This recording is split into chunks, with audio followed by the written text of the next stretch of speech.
Bien, monsieur le député, madame la représentante de madame la ministre, madame la directrice générale, monsieur le secrétaire général, mesdames, messieurs les invités, mesdames, messieurs les congressistes, au nom de François Veil, recteur de l'Académie de Paris, j'ai beaucoup de plaisir, d'abord beaucoup d'honneur à vous accueillir dans l'Académie de Paris pour votre congrès national du CEN-UNSA, et à titre personnel, je dirais aussi que j'ai un vrai plaisir à le faire en me retrouvant parmi vous au sein de ma famille professionnelle. Voilà. Donc vous arrivez dans l'Académie de Paris, qui est une académie dont les spécificités sont connues. C'est vrai que c'est une académie qui est à la fois ville, capitale et département. C'est une académie dans laquelle il y a un poids particulier d'enseignement supérieur.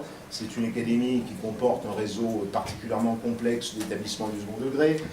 C'est aussi une académie dans laquelle il y a des contrastes sociaux très importants. C'est aussi une académie, tout le monde le sait, dans laquelle les directeurs d'école sont déchargés, où il y a des professeurs de la ville de Paris. Mais je crois aussi que c'est vraiment une académie comme les autres, dans laquelle un important travail pédagogique doit être conduit dans le cadre de la refondation de l'école. Et les inspecteurs parisiens ici présents ne me contrediront pas.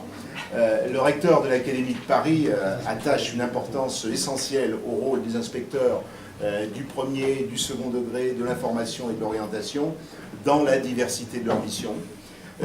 Ils ont été très largement associés à l'élaboration du projet académique, et il sait que la réussite des actions des différents axes de ce projet tiennent pour beaucoup à leurs compétences et à leur investissement, bien évidemment dans le cadre d'un travail d'équipe, comme vous le soulignez, monsieur le député, qu'il s'agisse de faire entrer l'Académie de Paris dans l'ère du numérique, qu'il s'agisse de la promotion d'une politique culturelle au service de tous, qu'il s'agisse du développement de l'ouverture internationale et des compétences linguistiques de chaque élève, qu'il s'agisse de la mise en œuvre de parcours scolaires plus fluides et plus adaptés, et qu'il s'agisse de la création d'un cadre serein et respectueux de tous pour des apprentissages de qualité, parce que nous considérons effectivement que cela est un préalable.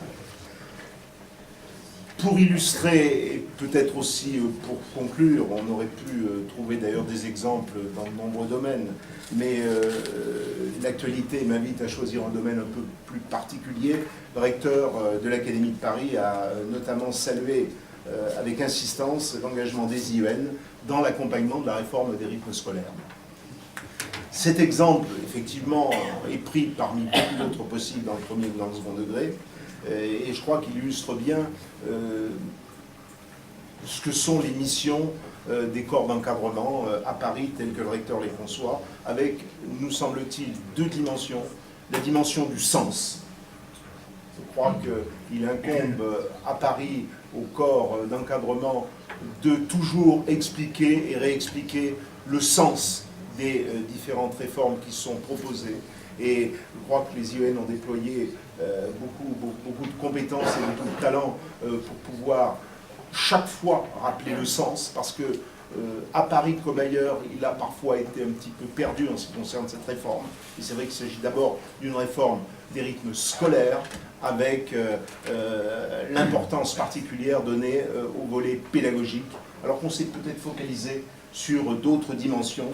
Je crois que les IEN, sur le terrain, sont ceux qui ont toujours su rappeler ce qu'était ce sens.